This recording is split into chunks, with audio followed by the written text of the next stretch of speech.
Seventh aphorism. Now, as in a disease from which no manifest exciting or maintaining cause within bracket cause or occasionally has to be removed, we can perceive nothing but the morbid symptoms. It must, within bracket, regarding being had to the possibility of a miasm and attention paid to the accessory circumstances, close the brackets, be the symptoms alone by which the disease demands. Okay? So in the sixth aphorism, Hahnemann explained about the unprejudiced observer. Okay? So in seventh aphorism, if it is not possible to remove the manifest exciting or maintaining cause. So exciting cause you already know about in case of acute disease. Maintaining cause within bracket cause or occasionally. Okay. So in that footnote, Hahnemann mentioned about that indisposition. So the definition of the indisposition is in the 150th aphorism, and the examples for the indisposition is in the footnote of the 7th aphorism. What is the cause for the indisposition means maintaining cause. What is the other name of the maintaining cause means cause or occasionalis. But somebody says both exciting or maintaining cause are combinedly called as cause or occasionalis. Mostly the maintaining cause, other name of the maintaining cause is the cause or occasionalis. Okay. So if there is no maintaining cause and also exciting is also not able to remove, so what we can give the importance? For what we can give the importance? We can perceive nothing but the morbid symptoms. Okay, we only give the importance to symptoms. It must be the symptoms alone by which the disease demands. Yes, when the symptoms are represent outside, this symptom is only demands the disease. Okay, when the symptoms are there, it forms the disease. So because you already know about the definition of the disease. Okay, so it is an alteration in the state of the health of the healthy individual which is known by the signs and symptoms. So when there is the symptoms, it only indicates that person is suffering with that disease condition and points to the remedy suited to relieve it. Okay, so if there is not possible to detect the exciting or maintaining cause, if it is not possible to remove the exciting or maintaining cause, we just give the importance to symptom, morbid symptom. For example, if the person is drenching in rain, okay, and also he has the cough and cold. Now when it is not possible to detect the cause, exact cause which is not explained by the patient, you only give the importance to the symptoms. Okay, because the symptoms only points to the remedy suited to relieve it. And moreover, what are the symptoms? Which symptoms? Whether common symptoms or uncommon symptoms? Here only Hahnemann clearly given the totality of these its symptoms of this outwardly reflected picture of the internal essence of the disease, that is of the affection of the vital force. This is the definition given by Hahnemann for the totality. Okay, so what is the totality? Outwardly reflected picture of the internal essence of the disease. What is the meaning of the essence? Essence is nothing but a juice or content. Okay, so that the content is present in the inside, essence. It is only reflected picture to the outside. Then only we can be able to know. Okay, so this is the outwardly reflected picture of the internal essence of the disease. Okay, how that disease condition is expressed means that is of the affection of the vital force. Now you clearly understood that the diseased force is there, which affect the vital force. The vital force is the invisible one. When the vital force is affected, then only the symptoms are produced by the vital force. because the symptoms are nothing but an external manifestation of the internal derangement of the vital force. Clear? So here, this totality must be the principle or the sole means whereby the disease can make known what remedy it requires. Super. Okay? By this affection only, by this totality only, you can able to prescribe the remedy. For example, the burning pain produced by the disease condition to the patient. This burning pain is relieved by the heat. So the burning pain relieved by the heat is the totality of that particular individual. This totality is only determine the choice of the arsenic bulb. For example, okay? So whereby the disease can make known what remedy it requires. When the symptoms are produced means that symptom is only decide which drug you need. Okay? The only thing that can determine the choice of the most appropriate remedy. And thus, in your word, the totality of the symptoms must be the principle, indeed, the only thing the physician has to make note of in every case of disease and to remove by means of his art, in order that the disease shall be cured and transformed into health. Superb. Okay, Hahnemann clearly put this. Because this totality is the only thing to determine the choice of the most appropriate remedy, not the medicine. Remedy, indicated medicine is called as a remedy. Okay, and thus in your word, the totality of the symptom must be the principle. It the only thing the physician has to know of in every case of disease and to remove by mean of his art. Because in homeopathy is both the art and science. I already told you the art part is in the case taking. Okay, in order that the disease shall be cured and transformed into health. So this seventh aphorism explained about the totality. Totality is nothing but an outwardly reflected picture of the internal essence of the disease. The totality is only helpful to select the remedy. Okay, clear? Eighth aphorism.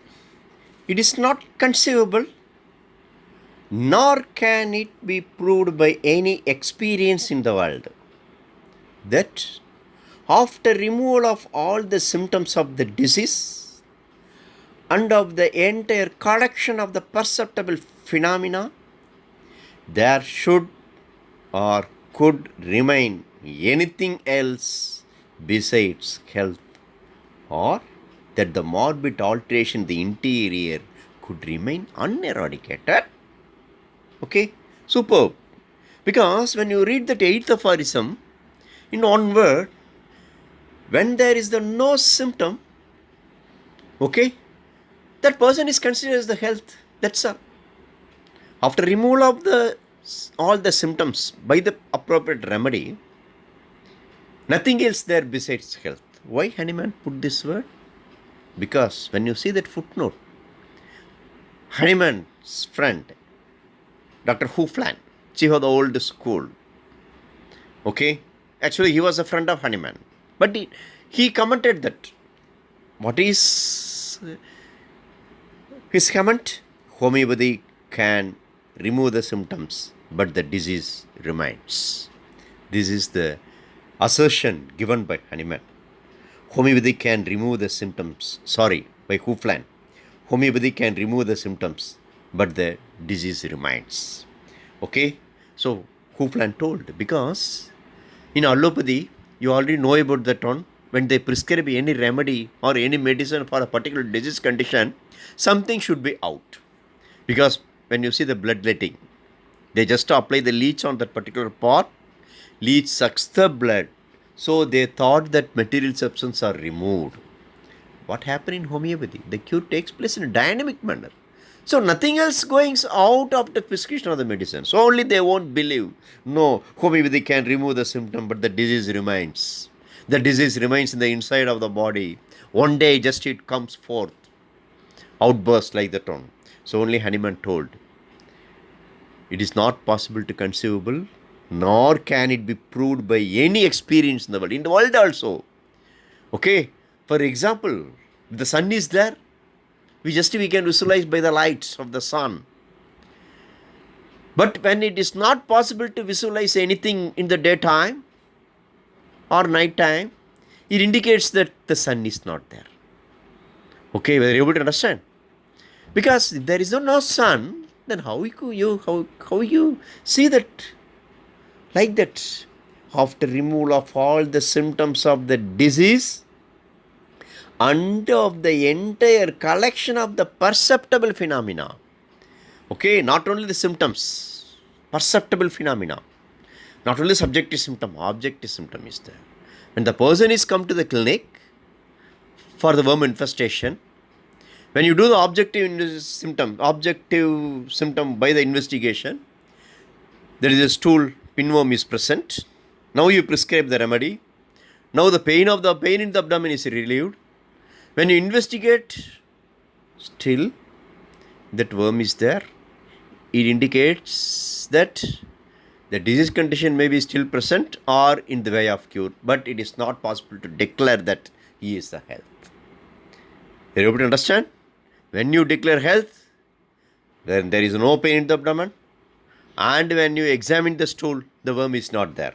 Then only you can declare that the patient is cured. Like that. And of the entire collection of the perceptible phenomena, there should or could remain anything else besides health. Okay, so after removal of all the symptoms, for example, the stomach pain is removed, as well as the pinworm is also not there by the prescription of the correct remedy, maybe the Sina. Now the patient is declared as a cure. Do you think anything else there besides health? Or that the morbid alteration, the interior could remain uneradicated? Do you think like that? No, you should not think like that. Some morbid alteration is there. It is not uneradicated. No, you should not think that. So in the 8th aphorism, Hanuman explained about that, or it was the answer for the Hufeland's view. Okay? Clear? 9th aphorism. It is a debatable aphorism by others. Those who believe the material substance. This is the debatable. Okay? So, but in homeopathy, it is the vital part of the aphorism. Yes, the vital force of that aphorism. Okay? Hanuman beautifully explained about the vital force. There is a role of vital force in health. What is the duty of the vital force?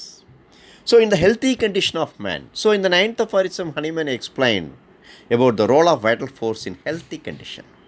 In the healthy condition of man, the spiritual vital force.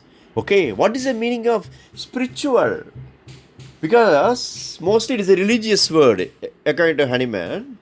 And also, it is a lacking material body, form or substance. Something is there. There is no material body. Because Hanuman told about that vital force, the king told these things in the simple substance. When it is not having the material body, but it is a substance. Okay?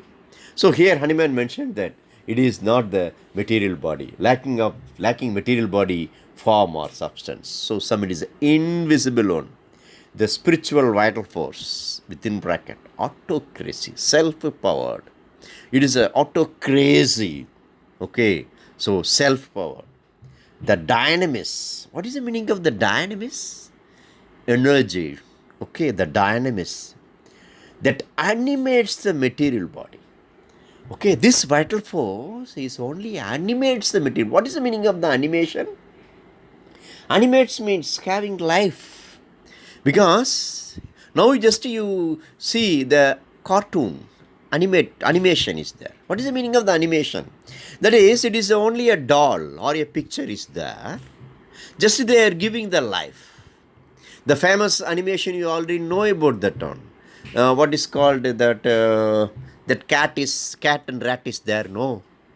Yeah, the cat and rat is there. Tom and Jerry, yeah, Tom and Jerry. Okay? So this is the only animation. There is a picture only, but they are giving the life. Okay, there is actually that cat and rat is not the animals.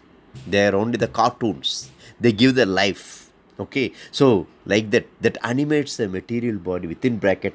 This material body is nothing but an organism. Rules with unbounded sway. There is no limitation for that one. Vital force. There is no limitation in the health. It is not possible to say this vital force is doing this work. This vital force is not doing that work. No, it is not like that one. It is unbounded, limitless work. Okay, and retains all the parts of the organism in admirable. Okay, see, just imagine, retains all the parts of the organism in admirable. What is the meaning of the admirable? It is regard with approval. Okay, satisfaction. It is not possible to say, okay, good. No, it is just somewhat higher. Admirable. Because you already know about that one. Even though I am taking that organ class for you, you just hear or you are not want to hear. Even though you are hearing, definitely within half an hour you forget that one. It is a simple. It is a human life. It is a human mind. Okay? Because being in the first year, you also having the subject of the physiology and anatomy. This organ subject is not for the university examination. This is the first thing. So you're not bothered about the organon, but you should bother about the organon in the life. The second year, you have the pathology. Third year, you have the surgery and OBG, major subjects. Okay? When you go to final year, many subjects are there. So you are not giving the importance to organon. Usually, when you compare with other subjects, because we are not bothered about the life, because the organ is nothing but our life. Okay, but imagine the vital force. Your heart rate 70 to 80. Your respiratory rate 12 to 18 per minute. Your blood pressure average normal 120 to 140 in systole and 80 to 90 diastole. Blood sugar level, it is also 80 to 120 in the fasting, and in the postprandial some variations are there. Okay, in the random some variations are there. When the cholesterol, it is also having its own limitations, range. When you go to the urea, every cells which has its own functions. Okay, so who maintains all these things? Heart rate, respiratory rate. You already know about the kidney, GF or glomerular filtration rate. It is also entirely different. But who maintains all these things? Okay, that is the vital force. It is not possible to how it maintains all these things. Because when anything is on the regular, something must be there to control. Because in cardiac muscle, you know about that one. It is syncytium. Because the pacemaker is there, SA node, AV node. Okay, then only it also responsible for the contraction of the heart. But here, many organs are there, many actions are there. Who will govern? This vital force. This dynamic, invisible vital force. So only he mentioned that it retains all the parts of the organism in admirable. Then harmonious. Because you know about that harmonious means it is an equal tune. When you compare the two individuals, it is already entirely different. When you come to the same individual, the functions are different. The heart, the functions which just transport the blood to the other parts and receive that one. Lungs, this is the only organ which connected with that external. It just receives the oxygen from the environment and it just push out the very sorry. It is the carbon dioxide to the outside. Okay? Clear? Understand? Just something is going inside and going outside. By the food, by the stool, it goes to outside. Okay? Lungs, it is also having some function. So here, each and everything has its own function.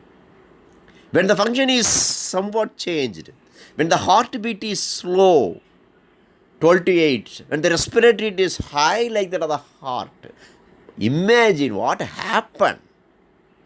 Okay? So each and every cell, or each, we can say, that function of the each and every cell is maintained by the vital force. So only is the admirable, harmonious, vital operation. The important operations as regards both sensations and functions. Okay, the sensation and function, they have that work. So that because all these things are correct ones, so that our indwelling reason gifted mind can freely employ this living healthy instrument for the higher purposes of our existence. Superb. When all the things are corrected one, when your thinking is correct one, when your all the functions, sensation functions are correct one, so that our indwelling reason gifted mind. What is the meaning of reason gifted mind? It is nothing but a sixth sense. This is the only reason we must know what is what. You must know the reason for anything else. Socrates, philosophers, Aristotle, philosophers, Lord Bacon, philosophers. They're just searching for the new thing because they want the reason for everything. So this reason gifted mind. Okay, because we have that reason gifted mind can freely employ this living. This reason gifted mind only maintains, give the work, employ means work to this living. Healthy instrument. Which one is the healthy instrument? Our material body is nothing but a healthy instrument for the higher purposes of our existence. Existence means living. Which one is the higher purposes of our existence? To do the good thing for the all. That's all. Whatever may be the thing. Whatever the job you are having. What is your higher purposes? Doing the good thing for that one. Okay. So this is the role of vital force. So in the healthy condition of the man, the spiritual vital force, the dynamis that animates the material body, rules with unbounded sway, and retains all the parts of the organism in admirable, harmonious, vital operation as regards both sensations and functions, so that our indwelling, reason gifted mind can freely employ this living, healthy instrument for the higher purposes of our existence. Okay? Clear?